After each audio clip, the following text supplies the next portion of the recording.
আচ্ছা কোনছে আল্লাহ বড় না মানুষ বড়? ধরো গাদা, তুই কার হাতে কার জোড়া দেশ? কোড়ায় আল্লাহ আর কোড়ায় মানুষ।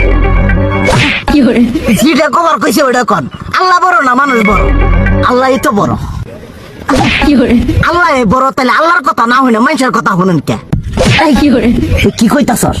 কি আর আল্লাহর কথা মানে না মানুষের কথা মানে? হ্যাঁ, কি আর মানুষের কথা শুনেন তাই না?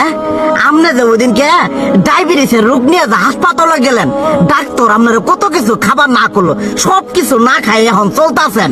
তাহলে আল্লাহ যে আপনারে কইছে যে হারাম খাবার না, সুদ খাবার না, কই আপনি তো কাম কাজ বাদ দিয়ে এলাকার মধ্যে টাকা পয়সা না গায়ে খালি ওইলে দিয়েই খান, নিজেরা টেও হালাল ভাবে কামাই করেন না, ওই সুদও তো না করে টাকা করে লাভ আহে ওইলে দিয়ে দিয়ে চলেন আর পেটটা বড় বানাইছেন। শুনেন একটা কথা কই, হারামের কোনোদিন আরাম নাই। হালাল পথে রুজি রোজগার করেন, প্রয়োজনে এড়া বেলা কম খায়েন, তাও শরীর পিণ্ডও ভালো থাকবো, কোনো রোগ বেদও হবো না, আরামও পাবেন, আল্লাহও খুশি থাকবো। তুই আমার এইভাবে বুঝাবি আগে কইলি না কে? আসলে এই বিষয়টা তো আমি কখনো মাথায় এইভাবে নিইনি যে আমাদের কখনো ডাক্তার নিষেধ করলে ঠিকই আমরা নিষেধ মানি, কিন্তু উপর আল্লাহ কত কিছু নিষেধ করে দিয়ে সেটা মানি না। আর এই যে হারাম পথে টিয়া পয়সা কামাই করতেছেন, শরীরের মধ্যে দুনিয়া রোগ বেত হয়েছে, দেখা যাইতেছে যা টিয়া হারাম পথে কামাই করতেছেন তার তো বেশি টিয়া মনে করেন জ্বলে যাইতেছে গা বেশি।